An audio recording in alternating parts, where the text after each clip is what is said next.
እናንተ የረዳችኋት ምሳሌ ነው የምነግራችሁት። እናንተ ትናንትና የረዳችኋት አልቅሳችሁ ገንዘብ የሰበሰባችሁላት ዋንትያ ምትባል ታውቃላችሁ፣ ልጅ ያላት ምሳሌ ነው የምነግራችሁ። ዋንትያ እናንተ ስደት ሀገር ሆናችሁ ምስኪን የኔ እናት በህፃነቷ ልጅ ወልዳ ብላችሁ አልቅሳችሁላት ገንዘብ የትም ያላችሁን ቋጠራችኋትን የሰበሰባችኋትን ልካችሁ በአንድ ሚዲያ ላይ ወጣ ያ ከዛ እርዳታ እንደዛው ሆና ሰው ትሆናለች ብሎ ማንም ያሰበ የለም። ማለት በዚህ ሲስተም በዚህ ሌብል መታ ሰው ትሆናለች ብሎ ያሰበ የለም።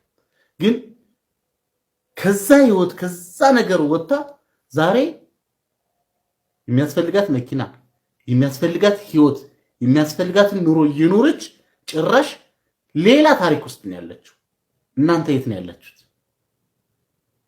እሷ በደከመችው ልክ ነው እዚህ ደረጃ የደረሰችው ወይስ እግዚአብሔር የፈቀደውን ነው የሆነለት? እግዚአብሔር የፈቀደላት ነው ይሆናል። እናንተ የደከማችሁትን ድካም፣ እናንተ የለፋችሁትን ልፋት፣ እናንተ እየሆናችሁ ያለሁትን መሆን ማንም ሰው ልጅ አልሆነም። ግን በልፋታችሁ፣ በድካማችሁ፣ በውጤታችሁ፣ በስኬታችሁ ልክ ነው እየኖራችሁ ያላችሁ አይደለም።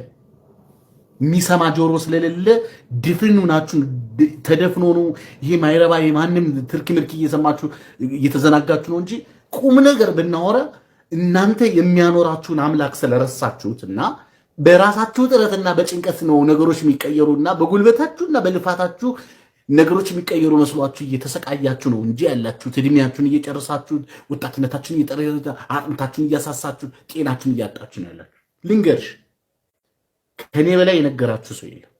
20 ዓመት ሰርተሽ የ20 ዓመት ገንዘብሽ አንድ ኩላሊትሽን አይቀየርም። ኩላሊትሽ ግን እስኪጨስ እየሰራሽ ነው ያለሽው። ጥያቄ ሞኛቱ 1 ሚሊዮን ብር ስለያሽ 10 ሚሊዮን ብር ስለያሽ እዚህ መተሽ ህይወት ይቀየራልሽ እንዳታስቢ። እንደሱ አይደለም። መጀመሪያ አይምሮሽን ቀይሪ፣ አስተሳሰብሽን ቀይሪ፣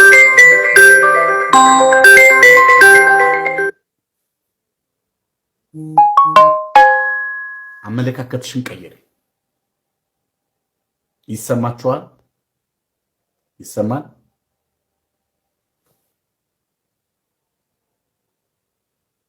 ይሰማል? ይሰማችሁኝ አይመስለኝም። እግዚአብሔር ይመስገን ይሰማል።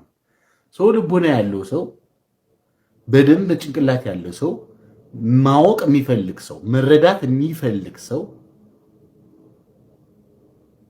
ይልንገራችሁ፣ ንቁ። ከራሳችሁ ጋር ስብሰባ ተቀመጡ። የምትሰበስቢው ገንዘብ አንቺ ህይወትሽን የሚሞላው አይደለም የሚሆነው። የሚሞላልሽን አምላክ ቁሚና ከማምላክሽ ጎን ቁሚ። ጭንቅላታችሁን አሰሩት። አሁን እየሆነ ያለው እየሰማችሁ ያለት እናንተን እያዘናጋችሁ እያደነዘዟችሁ ነው ያሉት። በየቀኑ አዳዲስ አጀንዳ እያመጡ የራሳችሁ አጀንዳ እንዳይኖራችሁ እያደረጉ ነው። እውነት ሐሰት የሚመልስልኝ ሰው ፈልጋለሁ። በኮመንት የሚመልስልኝ ፈልጋለሁ።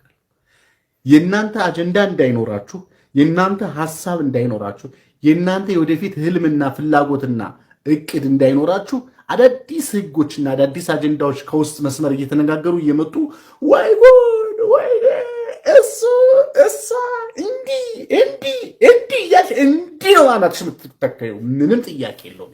ምንም ጥያቄ የለውም። ምንም ጥያቄ የለውም። ምንም ጥያቄ የለውም።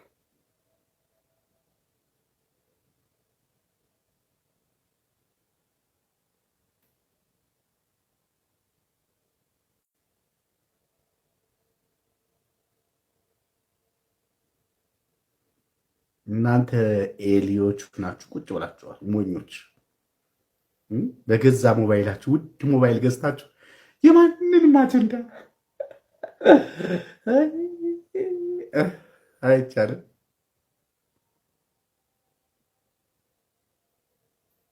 እኔ አንድ ነገር ልንገርሽ፣ ጦርነቱ አይደለም ያንቺ ጉዳይ።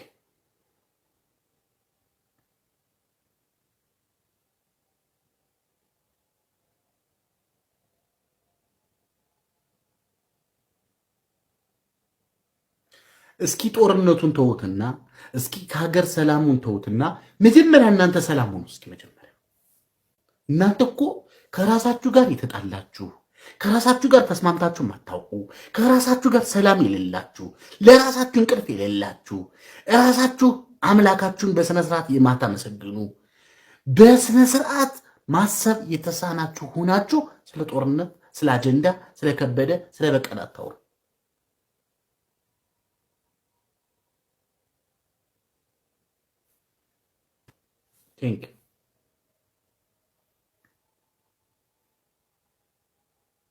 ሼር አድርጉት። ሼር እያደረጋችሁት እናንተ ጦርነቱ ጋር ተውት። እናንተ ሰው ሀገር ላይ ጦርነት ፈርታችሁ ተቀምጣችኋል። ቤተሰቦቻችሁ ግን ጦርነት ውስጥ ነው ያሉት አይደለ? ጦርነቱን ፈራሹም አልፈራሹም ቀን ሲደርስ ግን ባለሽበት ትሞቻለሽ።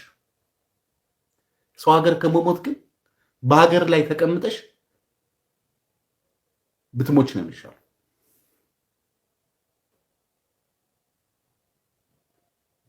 ጦርነት ትላላችሁ፣ ኑሮ ውድነት ትላላችሁ። ሰበብና ምክንያት ምን ያደርግላችኋል? ስንት ዓመት ስለ ጦርነት ተወራ? ምን ችግር አለው? ይኑራ። በእኛ ሀገር ብቻ ነው እንዴ ጦርነት ያለው? ዩክሬንም እኮ ጦርነት አለ። ሁሉም ሀገር ላይ ጦርነት አለ። መኖር እስካለብሽ ግን ትኖሪያለሽ እስከተፈቀደልሽ። አሁን እውነት ጦርነቱን ነይ አዋጊ፣ ነይ ከፊት ቅደሚ፣ ነይ መሳሪያና ስንቅ ያዥ የተባልሽ አይመስልም? አሁን ስለ ጦርነት ሀሳብ ሰጥታንሽ ጦርነት ሀሳብ ነው አሁን ያሳሰበሽና እዛ ሀገር ያስቀመጠሽ አይደለም። በየት እንግባ ነው ምክንያቱ አይደለም። እስኪ ኑና ይኸውላችሁ፣ እኔ ኑ እያልኩ ያለሁት ተነስታችሁ ኑ ሁላ